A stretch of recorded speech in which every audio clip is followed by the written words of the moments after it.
warahmatullahi wabarakatuh. Salam sejahtera bagi kita semua. Semoga semuanya masih dalam keadaan sehat walafiat dimanapun kalian berada. Perkenalkan, nama saya Erisa Zulfa. Saya NIM 2 dari Angkatan 2018, Program Studi Agribisnis, Fakultas Pertanian, Universitas Trunojoyo Madura. Nah, pada kesempatan kali ini saya akan menyampaikan presentasi tentang usaha saya, yaitu tentang cilok cenal cenil. Jika ada pertanyaan, mohon untuk menulis pada kolom komentar yang ada di bawah sini. Nah, sebelum itu, mohon untuk like, komen, dan share agar semuanya bisa memetik manfaat dari apa yang akan saya sampaikan. Terima kasih. Atau biasa yang disebut dengan cilok merupakan makanan khas dari rakyat Jawa Barat, di mana cilok ini merupakan makanan yang terbuat dari tepung tapioka. Untuk bentuk dari cilok ini sendiri biasanya hampir sama seperti bakso, namun bedanya di bahan baku. Kalau bakso kan berasal dari tepung terigu, sedangkan untuk cilok ini berasal dari tepung tapioka. Nah, biasanya cilok ini didampingi dengan saus kacang dengan kecap atau bisa juga dengan bubuk balado. Nah, selain sebagai makanan ringan atau makanan camilan, cilok ternyata juga memberikan peluang usaha yang sangat menjanjikan. Karena cilok ini itu disukai oleh hampir semua kalangan masyarakat, mulai dari anak-anak sampai dengan orang tua. Cilok cenal cenil adalah sebuah rintisan usaha di mana usahanya ini di bidang kuliner. Nah, untuk menu andalannya yaitu adalah cilok atau aci dicolok. Nama cenal cenil ini sendiri terinspirasi dari tekstur cilok itu ketika digigit oleh konsumen, yaitu merasakan sensasi yang begitu kenyal dan begitu nikmat. Nah, untuk cilok cenal cenil ini sendiri tersedia dengan varian rasa level kepedasan, yaitu mulai dari level 1 sampai level 15, di mana level 1 ini merupakan level yang sangat ringan atau level yang sama sekali tidak pedas.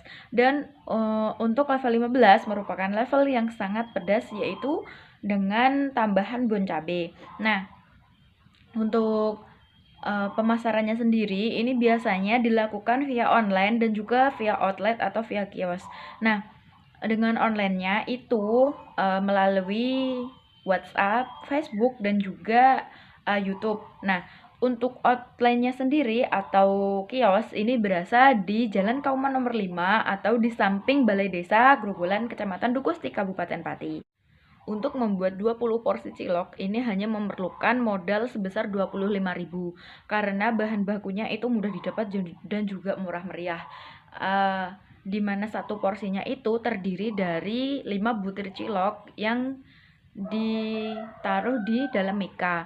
Nah, per mikanya ini biasanya dibanderol dengan harga 3.000. Namun cilok channel ini memiliki banyak sekali promo, misalnya kalau beli 2 itu kan seharusnya 6.000, maka konsumen cukup membayar dengan harga 5.000 saja. Nah, tujuan dari promo itu adalah selain untuk menarik minat konsumen dan juga untuk visi dan misi dari cilok cenil ini sendiri adalah visinya yaitu membuat makanan khas tradisional Indonesia yang mampu menembus pasar dunia. Dan untuk misinya itu menciptakan makanan dengan varian rasa dan level pedas. Dan yang kedua yaitu mampu memasarkan cilok cenil di pasar tradisional dan juga pasar internasional. Yang ketiga yaitu mampu membuka cabang di berbagai wilayah di Indonesia. Untuk menganalisis persaingan, maka cilok cenal ini menggunakan analisis SWOT, di mana strength-nya atau kekuatannya itu ada, yang pertama ada menyediakan berbagai varian rasa atau varian pedas dari cilok itu sendiri. Yang kedua, bahan baku mudah didapat dan juga higienis serta terjamin kualitasnya. Dan yang ketiga, melayani delivery order. Nah, untuk weakness atau kelemahannya ini biasanya produknya itu mudah ditiru, dan juga yang kedua, produknya itu tidak tahan lama. Untuk opportunity atau peluang, ini tempatnya strategis dan juga memiliki berbagai fasilitas yang memadai seperti penerangan, terus juga tempat yang sangat nyaman dan juga sejuk seperti itu. Nah, untuk trennya atau tantangan ini kan sekarang lagi banyak marak-maraknya virus corona ya. Nah, itu menyebabkan banyaknya anak-anak kecil yang tidak berani keluar, begitu juga dengan orang tua. Jadi kita harus mensiasatinya dengan delivery order tadi.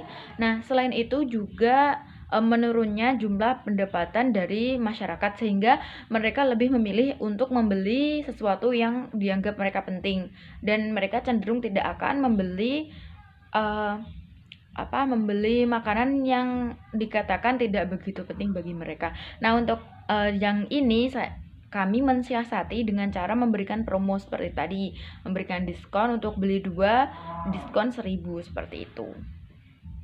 Baik, untuk bauran produk atau marketing mix ini saya membuat dengan 4P, yaitu ada produk, yaitu produknya merupakan cilok cenal-cenil itu sendiri atau makanan selingan yang biasa terbuat dari tepung tapioka. Nah, untuk range atau harga ini satu mikanya itu seharga 3.000 dengan satu mika berisi 5-6 butir cilok. Untuk promotion ini biasanya dipromosikan melalui via media sosial, yaitu Facebook, WA, dan juga YouTube, dan juga melalui outlet atau kios. Nah, untuk tempat atau planch ini yang kiosnya terletak di Jalan Kauman nomor 5, atau lebih tepatnya di samping Balai Desa Grogolan.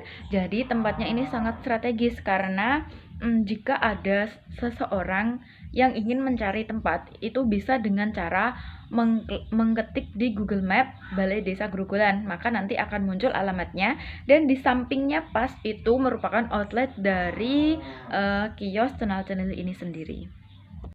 Baik, selanjutnya adalah proses produksi, di mana proses produksi ini merupakan tahap yang paling penting karena merupakan tahap penciptaan dari suatu produk itu sendiri.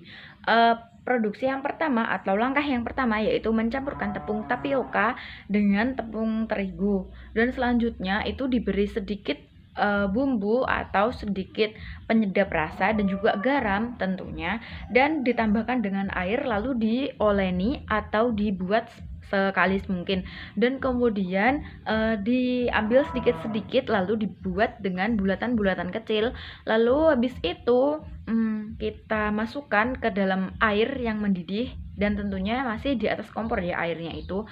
Nah, setelah itu kita celupkan atau kita masukkan bulatan-bulatan kecil tadi yang masih mentah ke dalam air mendidih itu.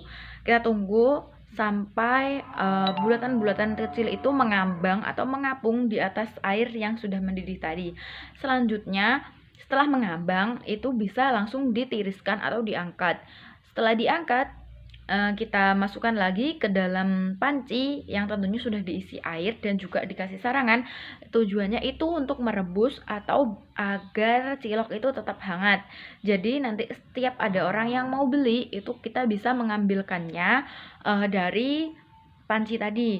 Bisa diambil 5 atau 4 atau terserah dari si konsumen tadi ingin membeli berapa. Nah, untuk itu lalu dengan dicampurkan bubuk balado sesuai dengan tingkat level pedasnya tersebut. Selanjutnya yaitu analisis tentang keuangannya. Nah, keuangan ini juga tentunya sangat penting karena untuk mengetahui apakah bisnis itu untung atau tidak. Nah, untuk keuangannya sendiri ini terbagi dari 3 biaya, yaitu yang pertama ada biaya tetap atau fixed cost, yang kedua adalah biaya sekali pakai atau variable cost, dan juga yang terakhir ada biaya promosi. Nah, untuk biaya tetapnya ini yang pertama itu untuk membeli 1 buah meja yaitu seharga 150.000, dan yang selanjutnya itu ada membeli kompor seharga 80.000, untuk gas LPG seharga 20.000, dan juga untuk payung seharga 65.000, dan juga untuk panci yaitu seharga 35.000. Jadi kalau di total itu seharga 350.000. Nah, untuk biaya sekali pakainya atau variable cost-nya itu terdiri dari tepung terigu 1 kilo yaitu 15.000, tepung tapioka 1 kilo yaitu 15.000 juga, dan juga mika itu 25.000 berisi 30 buah mika. Nah, Terus juga ada bubuk balado ini 6.000 dan juga ada buah cabe itu 10.000. Jadi kalau di total itu totalnya 71.000. Nah, selanjutnya itu ada biaya pemasaran atau biaya promosi. Untuk biaya promosi ini karena tadi promosinya itu dari via media sosial jadi membutuhkan adanya kuota. Nah, untuk kuota sendiri ini 50.000 dan juga karena tadi juga ada delivery order maka membutuhkan transportasi. Untuk transportasi ini seharga 20.000. Jadi kalau di total itu seharga 70.000. Untuk total kesemuanya dari biaya ini yaitu 491.000 dengan keuntungan 1.600 per mika, atau kalau setiap hari kita memproduksi 25 mika maka sudah mendapatkan untung 40.000. Nah, untuk BEP-nya atau kita mengalami tidak untung tidak rugi itu ketika mencapai 150 mika, dan juga untuk balik modal itu ketika kita sudah menjual 180 mika. Jadi kalau kita sudah menjual 200 mika maka sisanya dari 180 itu atau 20 bungkusnya itu merupakan keuntungan bagi kita. Seperti itu. Baik, mungkin hanya itu presentasi yang dapat saya sampaikan. Kurang lebihnya mohon maaf yang sebesar-besarnya. Sampai jumpa di lain kesempatan. Wassalamualaikum warahmatullahi wabarakatuh.